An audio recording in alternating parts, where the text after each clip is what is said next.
Assalamualaikum warahmatullahi wabarakatuh. Alhamdulillahillazi an'ama alaina bi ni'matil iman wal islam.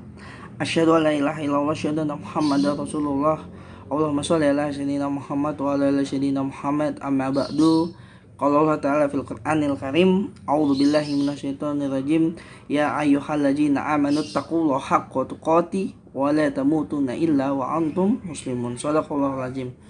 Pertama, bersyukur kehadirat Allah Subhanahu wa taala bahwa kita masih dihidupkan, masih diberikan kesempatan untuk akhirnya merasakan Ramadan, masih diberikan kesempatan untuk bisa berkumpul dengan keluarga dan lain sebagainya.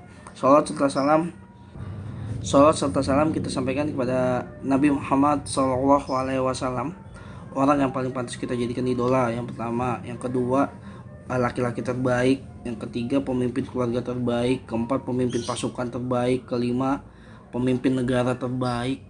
Mungkin Nabi Muhammad itu perfect lah ya.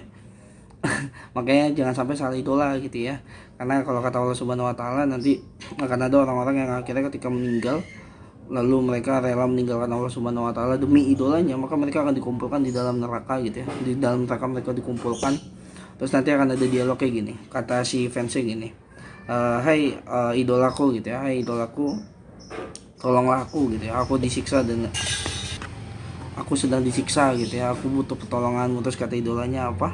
Kata idolanya, gimana caranya aku bisa menolongmu kalau aku sendiri pun sedang disiksa. Makanya hati-hati kalau mengidolakan, jangan berlebihan, apalagi mengidolakan sampai akhirnya berlebihan, meninggalkan apa yang Allah ajarkan.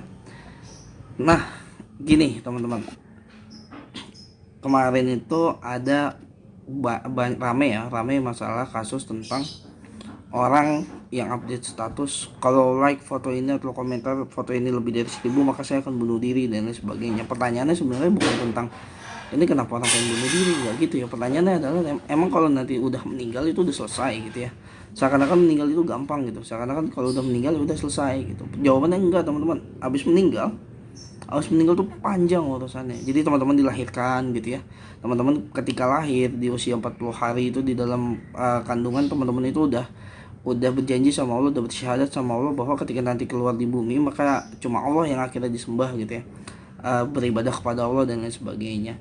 Lalu teman-teman hidup nih ya kan, namanya hidup tuh kalau nggak ada masalah tuh nggak enak, tapi pasti ada masalah. Tapi kata Allah apa? Setiap masalah itu pasti ada jalan keluarnya. Allah nggak akan pernah membebani seseorang melebihi dari masalahnya gitu. Jadi kalau teman-teman punya masalah dengan teman, punya masalah dengan A B C D F G H I J gitu ya, terserah lah. Kata Allah apa? Masalah itu nggak akan lebih berat daripada apa yang kalian bisa gitu. Artinya masalah itu pasti bisa diselesaikan oleh kalian. Dan ingat, setiap ujian itu menaikkan level kita tuh, menaikkan level kita, baik level keimanan maupun level kedewasaan. Makanya kalau punya masalah jangan lari. Bunuh diri itu adalah bentuk dari pelarian dari masalah, dan itu nggak akan menyelesaikan apa-apa. Karena apa? Nanti setelah kita meninggal gitu ya, setelah kita semua dikuburkan di dalam kuburan gitu, kita ditinggal sama semuanya gitu ya, keluar dari kuburan kita, maka mulai itu ada satu pertanyaan gitu. Nah, pertanyaannya adalah salah satu pertanyaannya adalah dihabiskan apa masa muda kita. Kalau nggak bisa jawab, habis sudah tuh, dieksekusi sama malaikat di dalam kubur. Jadi kuburan itu akan terasa siksaannya akan terus berjalan sampai akhir hari kiamat. Tapi untuk orang-orang yang beruntung, orang-orang yang di dalam kuburnya di selama masa hidupnya sering membaca Quran, maka di dalam kuburannya itu akan seakan-akan seperti taman surga gitu, seakan-akan luas, indah, nyaman di dalam kuburan. Jadi nunggu hari kiamat tuh tenang-tenang aja. Nah, pertanyaannya gini, banyak orang-orang yang akhirnya ya udahlah demi gaul gitu ya, demi diakuin sama temen, gue ngelanggar Allah lah gitu. Udah dibilang nggak boleh, nggak dibilang puasa, dia batal puasa supaya dibilang keren sama teman-temannya dan lain sebagainya. Udah dibilang jangan bunuh diri, dia bunuh diri supaya terkenal dan lain sebagainya. Udah dibilang jangan membuka aurat, dia membuka aurat supaya dibilang supaya mendapat follower dan lain sebagainya. Pertanyaannya, ketika kalian meninggal, ketika kita semua meninggal, apakah orang-orang yang kita bila-bilain itu teman kalian, sahabat kalian, orang tua kalian, ada yang mau menemani kalian di dalam kuburan? Gak ada teman-teman. Semuanya akan dipertanggungjawabkan secara mandiri. Semuanya akan dipertanggungjawabkan secara mandiri. Nanti kita akan meninggal, kita akan menerima siksa atau kebahagiaan di dalam kuburan kita masing-masing. Lalu akan dibangkitkan tuh. Nanti dibangkitkan di padang mahsyar. Lalu kita akan diberikan tayangan atau diberikan catatan-catatan selama kita hidup.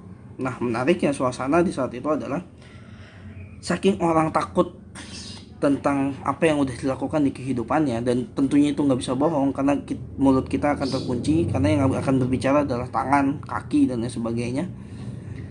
Saking orang takutnya, orang-orang itu nggak peduli dengan keluarganya.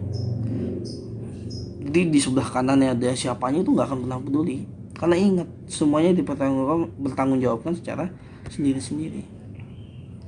Ketika orang-orang udah ketakutan, kondisinya sangat panas, bahkan ada salah satu riwayat yang bilang ada orang yang akhirnya tenggelam karena keringatnya dan lain sebagainya. Tapi akan ada satu orang yang akhirnya sibuk menjemput, siapa? Nabi Muhammad SAW. Nabi Muhammad akan datang ke padang mahsyar, terus Nabi Muhammad bilang, yang umatku sini, umatku kumpul sini. Kalau kalian sering sholawat, maka Rasulullah akan dipanggil namanya. Lalu diapain? Diminumkan air dari telaga Kausar. Yang tadinya kehausan, kepanasan, diminumkan air lalu masuk ke dalam surga. Apakah selesai? Enggak. Rasulullah bilang ketika semuanya sudah masuk neraka, ada yang sebagian yang masuk neraka, Rasulullah minta izin sama Allah, ya Allah, saya ingin menyelamatkan umat saya yang di dalam hatinya masih ada keimanan sebesar biji kurma. Kata Allah, ya silakan. Dijemput tuh sebagian orang yang udah di neraka gitu ya, udah seperempat gosong, mungkin jempolnya gosong dan lain sebagainya, dijemput sama Rasulullah dari neraka, kita masuk ke surga. Terus akhirnya mereka menikmati surga. Selesai? Enggak. Rasulullah bilang, ya Allah, saya ingin menjemput lagi nih salah satu umat saya yang di dalam hatinya masih ada keimanan sebesar biji jagung. Kata Allah, ya silakan. Dijemput sama Rasulullah. Nah, ini udah setengah gosong yang ini. Terus setelah kosong, masuk ke dalam surga. Apa selesai? Enggak. Sebenarnya Rasulullah itu bisa masuk surga aja, ngapain mikirin orang gitu ya. Tapi Rasulullah masih doa, ya Allah, saya ingin menjemput umat saya yang di dalam hatinya masih ada keimanan sebesar biji zarah. Biji zarah itu kalau ada yang mengatakan bahwa sebesar biji sawi. Nah, biji sawi pernah ngeliat nggak kalian? Nggak pernah kan? Nggak pernah. Karena kecil banget.